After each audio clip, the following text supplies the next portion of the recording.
Hello all of you, मेरा नाम दया शंकर प्रजापति है। तो आज की इस वीडियो में हम लोग बात करेंगे मोशन क्लास 9 लेक्चर नंबर 3। तो देखें, लेक्चर नंबर 2 में हम लोगों ने डिस्टेंस एंड डिस्प्लेसमेंट के बारे में डिस्कस किया था। अगर आप लेक्चर नंबर 2 नहीं देखे हैं तो देख लेंगे तो और होगा क्लियर। अब आज इस वीडियो में इससे आगे बात करेंगे। तो उसके पहले हम लोग बात करने वाले हैं वेक्टर एंड स्केलर क्वांटिटी। देखें, वेक्टर एंड स्केलर क्वांटिटी बहुत ही इंपॉर्टेंट क्वांटिटी है, जो कि आपको 10th हुआ 11th यानी हर क्लास में अब 9th के बाद यूज ही होता है। तो यहाँ उसको अच्छे से समझिएगा। देखिए, डिफिनीशन को सही से समझना और अप्लाई करना अगर आप जान जाएंगे तो बहुत सारी चीज़ें होंगी क्लियर। तो सबसे पहले बात करते हैं फिजिकल क्वांटिटी दो टाइप्स की होती है, वेक्टर एंड स्केलर। तो देखिए, जो वेक्टर क्वांटिटी होता है उसको रिप्रेजेंट करने के लिए मैग्नीट्यूड और डायरेक्शन दोनों की ज़रूरत पड़ेगी, और स्केलर के लिए ओनली मैग्नीट्यूड चाहिए। ये तो बात हो गई। अब इसको समझना कैसे है कि क्या मैग्नीट्यूड और क्या डायरेक्शन। तो देखिए, अगर कोई आदमी कहता है कि एक गाड़ी 150 किलोमीटर 150 किलोमीटर पर मीटर पर सेकेंड की वेलोसिटी से जा रही है। अभी कोई कहेगा कि ट्रेन आएगी 100 मीटर पर सेकेंड वेलोसिटी के साथ, तो आपका वहीं पे क्वेश्चन होगा ट्रेन किधर से आएगी, किस डायरेक्शन से आएगी। ध्यान दीजिएगा, कह रहा है कि ट्रेन आ रही है इतनी वेलोसिटी से, तो वहीं पे क्वेश्चन हो जाएगा किस डायरेक्शन में आ रही है। मतलब जो बता रहा है कि ट्रेन आ रही है उसकी वेलोसिटी बता दिया 120 किलोमीटर पर आवर पर सेकेंड, जो भी बता रहा है ये 120 जो बताया उसका मैग्नीट्यूड है कि कितने वेलोसिटी से आ रही है, लेकिन किस डायरेक्शन में आ रही है इसके साथ जोड़ना पड़ रहा है ना। याद रखिए, वेलोसिटी के साथ किस डायरेक्शन में ट्रेन आ रही है ये जोड़ना पड़ रहा है ना, क्योंकि अगर ट्रेन आएगी तो उसकी एक डायरेक्शन फिक्स होगी किधर आएगी। तो यानी ऐसी चीज, यानी वेलोसिटी जिस वेलोसिटी से आ रही है तो वेलोसिटी के लिए डायरेक्शन चाहिए। तो ये कौन सी क्वांटिटी होगी? Vector quantity. दोबारा समझिए, जिस क्वांटिटी को रिप्रेजेंट करने के लिए हमें डायरेक्शन बतानी पड़ती है, यानी डायरेक्शन रिक्वायरमेंट होती है, उस क्वांटिटी को क्या बोलते हैं? Vector quantity. बात को सही से समझिएगा, जिस क्वांटिटी को रिप्रेजेंट करने के लिए, जिस क्वांटिटी को बताने के लिए अगर आपको डायरेक्शन जरूरत पड़ती है, डायरेक्शन की रिक्वायरमेंट पड़ती है, तो वो क्या होगा? Vector quantity. जैसे वेलोसिटी बता दिया गया कि 120 किलोमीटर पर आवर से आ रही है, तो किधर आ रही है? ये जो किधर है वो क्या है? डायरेक्शन। यानी वेलोसिटी क्या है? वेक्टर क्वांटिटी है। समझ में आ गया होगा आप लोगों को। अभी दूसरा एग्जांपल देते हैं स्केलर का, तब कंबाइन एग्जांपल पढ़ा जाएगा। देखें, स्केलर क्वांटिटी में जैसे कोई आपसे पूछे कितना बज रहा है, तो आप कहोगे कि जो है 4 बज रहा है, 5 बज रहा है, लेकिन उस 4 बजे 5 बजे के साथ डायरेक्शन बताते हो आप कि 4 बज रहा है वेस्ट में, ईस्ट में, नॉर्थ में, साउथ में? नहीं, आप डायरेक्शन नहीं बताते हो टाइम के साथ। तो यानी टाइम कौन सी क्वांटिटी हुई? स्केलर क्वांटिटी हुई, यानी बताना काली है। इसको रिप्रेजेंट करने के लिए आपको खाली क्या बताना पड़ रहा है? 4 बजे, यानी ओनली मैग्नीट्यूड नॉट डायरेक्शन। तो क्या हुआ बाबू? ये हुआ आपका स्केलर क्वांटिटी। तो शायद आप कुछ समझ गए होंगे स्केलर वेक्टर क्या होती है। वेक्टर ऐसी क्वांटिटी होती है जिसे रिप्रेजेंट करने के लिए डायरेक्शन और मैग्नीट्यूड दोनों चाहिए। यानी अगर उसको बताओगे तो डायरेक्शन ही बताना पड़ेगा। जैसे फोर्स, 10 न्यूटन का फोर्स लगा, ये 10 न्यूटन फोर्स क्या हो गया? 10 न्यूटन फोर्स क्या हो गया? उसका मैग्नीट्यूड हो गया। 10 न्यूटन का फोर्स उसका हो गया मैग्नीट्यूड। लेकिन फोर्स किधर लगा जरूर जोड़ने की जरूरत है। डायरेक्शन जोड़ोगे तभी तो आप बता सकोगे कि 10 न्यूटन का फोर्स इधर लगा दिया जाए, उधर लगा दिया जाए। तो यानी फोर्स के साथ डायरेक्शन बताने की जरूरत पड़ेगी। तो फोर्स कौन सी क्वांटिटी होगी? Vector quantity. तो आप इतना समझ चुके होंगे, जिस क्वांटिटी को रिप्रेजेंट करने के लिए डायरेक्शन बताने की जरूरत पड़ती है वो होती है वेक्टर क्वांटिटी, और जिसको रिप्रेजेंट करने के लिए डायरेक्शन की जरूरत नहीं होती है, ओनली मैग्नीट्यूड यानी वैल्यू बताने की खाली जरूरत होती है, वो होती है स्केलर क्वांटिटी। तो वेक्टर में आपने एग्जांपल में देख लिया होगा। देखिए, वेक्टर में कौन कौन सी क्वांटिटी आएंगे? Displacement, acceleration, velocity, momentum, force, ऐसे बहुत सारे क्वांटिटी हैं जिन्हें रिप्रेजेंट करने के लिए डायरेक्शन की जरूरत होती है, तो वेक्टर होंगे। स्केलर में आ जाएगा टाइम, आ जाएगा टाइम आपका क्या होता है स्केलर क्वांटिटी, डिस्टेंस क्या होता है स्केलर क्वांटिटी, क्योंकि डिस्टेंस के लिए कोई डायरेक्शन फिक्स नहीं है, और वही डिस्प्लेसमेंट होता है वेक्टर, क्योंकि इनिशियल और फाइनल पोजीशन के डायरेक्शन से डिपेंड करती है। तो इसलिए आपका डिस्टेंस क्या हो गया, डिस्टेंस तो स्केलर क्वांटिटी होती है, स्पीड स्केलर क्वांटिटी होती है, वर्क स्केलर क्वांटिटी होती है। इसी तरह से कई मास कह दिया जाए, डेंसिटी कह दिया जाए, ये सब स्केलर क्वांटिटी होती हैं। इनको मेजर करने के लिए डायरेक्शन की ज़रूरत नहीं पड़ती है। तो ऐसे बहुत सारे क्वांटिटी हैं जिनको मेजर करने की डायरेक्शन की ज़रूरत नहीं पड़ती, तो स्केलर होंगे, और जिन्हें डायरेक्शन की ज़रूरत पड़ती है वो क्या होंगे, वेक्टर होंगे। ठीक है, तो इस तरह से हम लोग देख लिए स्केलर और वेक्टर क्वांटिटी क्या होते हैं। अब हम लोग बात करेंगे आगे इसके डिस्टेंस और डिस्प्लेसमेंट हम लोग पढ़ चुके थे। अब इसमें देखते हैं कि डिस्टेंस डिस्प्लेसमेंट क्या होगा, वेक्टर होगा, मतलब ये जो डिस्टेंस और डिस्प्लेसमेंट है वेक्टर है कि स्केलर है, और इसमें क्या होती है कंपैरिजन। तो आप एक टेबल से समझ सकते हैं। देखिए, हम लोगों ने जब डिस्टेंस की डिफिनीशन पढ़ी थी तो क्या पढ़ी थी, एक्चुअल पाथ, लेंथ ऑफ क्या, पाथ का लेंथ या एक्चुअल लेंथ ऑफ पाथ। जो किसी भी पाथ का, किसी भी रास्ते का एक्चुअल लेंथ होगा वही होता है डिस्टेंस, जो कि हम लोग पढ़ चुके थे। तो आप ये समझ सकते हैं। और डिस्प्लेसमेंट क्या होता है, डिस्प्लेसमेंट जो होता है शॉर्टेस्ट डिस्टेंस होती है, या मिनिमम डिस्टेंस होती है, या इनिशियल और फाइनल पोजीशन के बीच का डिस्टेंस होता है। ठीक, ये बात आपको हो गई क्लियर। अब जो बात अगली आती है, आप समझ सकते हो कि क्या ये जो होती है डिस्टेंस, अभी बताया स्केलर क्वांटिटी होती है, और डिस्प्लेसमेंट होती है वेक्टर क्वांटिटी, क्योंकि डायरेक्शन की ज़रूरत पड़ती है। और एक बात और याद रखें, डिस्टेंस जो होती है आपकी निगेटिव कभी नहीं हो सकती है, ऑलवेज पॉजिटिव हो सकती है, या तो जीरो, जब चला ही नहीं रहेगा तो जीरो होगा।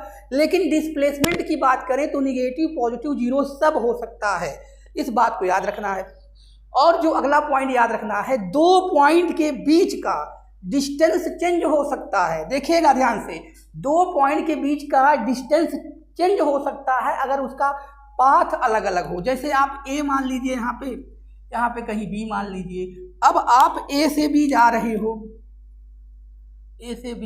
हो, यहाँ पे कोई सी मान लिया, और एक जो है ए से बी आप डायरेक्ट चले जा रहे हो, सी से नहीं जा रहे हो, और एक ये बीच को मिला दिया। तो देखिए, आपको पता है कि जो ए से बी जाओगे सी के थ्रू, तो डिस्टेंस निकालो तो इस पाथ का लेंथ निकालना होगा। ए से बी ऐसे जाओगे तो इस पाथ का लेंथ निकालना होगा। तो इस हिसाब से देखा जाए तो ये वाला पहले पाथ से जाने पर डिस्टेंस ज़्यादा होगा, दूसरे से जाने पे कम होगा। लेकिन दोनों केस में अगर डिस्प्लेसमेंट की बात की जाए तो आपको पता है minimum distance, shortest distance between two point, तो इस हिसाब से ए बी का जो डिस्टेंस होगा बाबू, वही होगा आपका डिस्प्लेसमेंट। तो यानी दो पॉइंट के बीच का डिस्प्लेसमेंट नहीं चेंज होता है, लेकिन डिस्टेंस चेंज हो सकता है। अब देखो, इतना डिफरेंस जो बताई गई दोनों के कंपैरिजन में, तो आप आराम से बता सकते हो, और भी चीज़ें इसमें जोड़ सकते हो। तो इतना कंपैरिजन जरूर याद रखना। अब हम बात करते हैं इसी से एक अच्छा सा न्यूमेरिकल जो सर्कल से रिलेटेड है। इसको आप समझ लेंगे तो, और जो छोटे मोटे न्यूमेरिकल है कि नॉर्थ गया इतना, साउथ गया उतना, ऐड करो बताओ कितना, ये तो बहुत आसान है।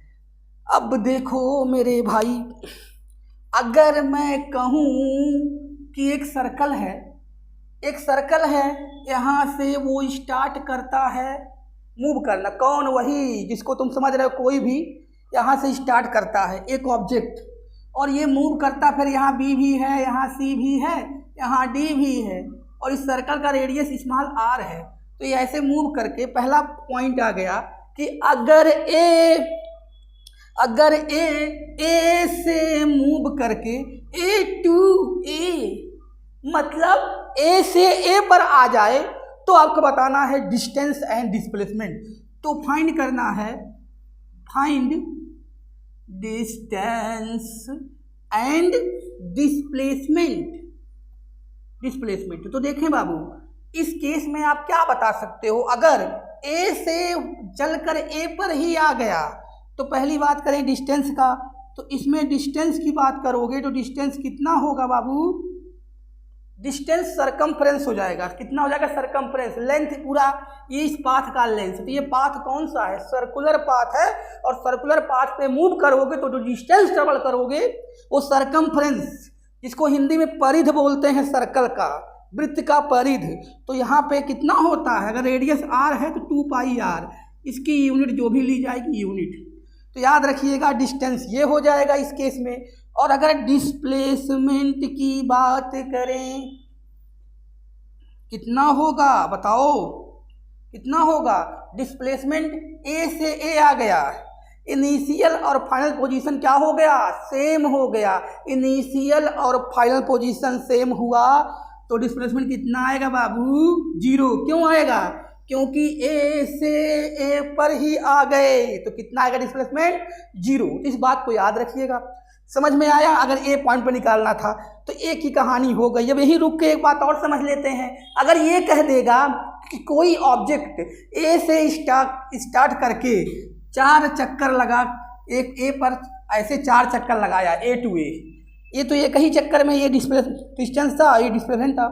तो याद रखिए अगर 4 चक्कर लगाएगा तब भी डिस्प्लेसमेंट तो 0 ही होगा, लेकिन 4 चक्कर में डिस्टेंस यही नहीं रहेगा। तो एक बार में 2 पाई आर, 4 बार में इसी में 4 का मल्टीप्लाई तो 8 पाई आर। इस बात को याद रखनी है, ठीक है। अब अगर हम लोग बात करें अगला, इसी क्वेश्चन में आप और क्या कर सकते हैं कि अगर ऑब्जेक्ट ये सेकंड हो गया, ए टू बी, मतलब ए से कहाँ चला गया? बी से बी तक ये चला गया, इसको यहाँ भी मिला सकते हैं, बी चला गया तो क्या होगा? तो भैया इसमें क्या होगा? याद रखिएगा ये क्वेश्चन क्या है, ए टू बी, मतलब ऑब्जेक्ट ए से बी जाता है सर्कुलर ट्रैक पे, सर्कुलर पाथ पे।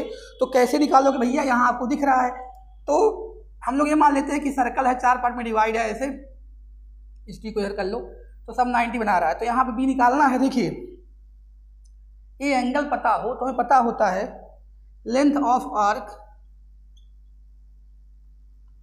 अगर ए बी का आर्क ए बी निकालना हो तो आप लोग लेंथ निकालने का एक फार्मूला यूज कर सकते हो, θ/360, θ/360 सुन लीजिए, इंटू 2 पाई आर। अब यार इसका निकालना, वैसे भी ये आर्क निकालना बहुत आसान था, ऐसे भी मैं तो ये फार्मूला बता दिया, कोई ज़रूरी नहीं थी कि आप फार्मूला लगाओ। और तरीका क्या है, अगर सर्कल को 4 पार्ट में डिवाइड कर दिया जाए तो पूरे सर्कल का होता है 2 पाई आर, क्या सरकमफ्रेंस, लेकिन आपको इसी पार्ट का निकालना है तो वैसे कितने पार्ट बन रहे हैं? 4 से डिवाइड कर दो, कितना आ जाएगा? 2 से 2 कट जाएगा, पाई r/2 आ जाएगा, ठीक है। ये भी वही आएगा। अगर थीटा 90 रखोगे यहाँ पे, थीटा 90 360 और 2 पाई आर, तो आपको पता है ये कट जाएगा, ये कितना 1/4 आ जाएगा, और ये कटकर यही आ जाएगा पाई r/2 यूनिट, ठीक है। तो समझ में आ गया होगा। ये इस केस में क्या आ जाएगा? इस केस में आ जाएगा आपका लेंथ, मतलब ये लेंथ इसका आर्क का, ये क्या है निकाल रहे हो? डिस्टेंस है, ये इसका लेंथ निकालना मतलब डिस्टेंस है। और अगर डिस्प्लेसमेंट निकालना हो तब तो याद रखें ये वाली जो लेंथ होगी मिनिमम डिस्टेंस, ये होगी डिस्प्लेसमेंट। तो ये आर है, ये भी आर होगा, सर्कल का रेडियस है, तो ये पाइथागोरस थ्योरम लगा लेंगे भाई यार, ये आर इसका क्या हो जाएगा? A B equal to r² plus r², यानी √2r², यानी r√2 यूनिट। ये आ गई आपकी डिस्प्लेसमेंट आ गई। इसी तरह से अगर ये ऑब्जेक्ट बी पे चला जाए तो देखो, तो ये वाला जो होगा आर्क बी सी जो होगी, यानी सेमी सर्कल का जो सरकमफ्रेंस होगा वो हो जाएगा डिस्टेंस, और यहाँ से ए टू सी जो आएगा यानी डायमीटर 2r, वो हो जाएगा डिस्प्लेसमेंट। और यही पार्टिकल अगर इस पे आ जाए तो याद रखना सरकमफ्रेंस यहाँ तक लेंगे। अगर आपको सरकमफ्रेंस का ये तक नहीं आ रहा है, यानी इसी का तीन पार्ट, 1 2 3, तो सबसे आसान तरीका है जब यहाँ से यहाँ पे आएगा तो ये एंगल कितना बनेगा? 90 90 90, कितना? 270 यहाँ रख देंगे तो ए डी का आर्क का लेंथ आ जाएगा। अब दूसरी बात, डिस्प्लेसमेंट तो ए टू डी पे भी यही आएगा जो यहाँ आ रहा है, सी पे कितना आएगा? 2r, ए टू डी पे कितना आ जाएगा? r√2, ठीक है। तो इस तरह से आप सर्कुलर पाथ में डिस्प्लेसमेंट निकाल सकते हैं और डिस्टेंस निकाल सकते हैं। तो इस चीज़ को आप समझ गए होंगे। अगर किसी को कोई डाउट हुआ तो कमेंट कर सकता है, बाकी इस चीज़ को आप अपने से सारी चीज़ें ए पर बी पे सी पे डी पे लगा के समझ लीजिएगा, ठीक है। तो हम लोग डिस्टेंस और डिस्प्लेसमेंट को समझ लिया गया, स्केलर होती है कि वेक्टर, ये समझ लिया गया। देखो अगर आप स्टेप बाई आराम से पढ़ोगे, अब यही चैप्टर आप 10 मिनट में ख़त्म करोगे और 2 घंटे में ख़त्म करोगे तो बहुत अंतर होगा। ठीक है, चीज़ें पढ़ने के लिए बहुत होती हैं, लेकिन आप किस वे में पढ़ना चाहते हो, यही सबसे बड़ी समस्या है। ठीक है, तो मिलते हैं इसके अगले लेक्चर में अगले टॉपिक के साथ। इस वीडियो में इतना ही।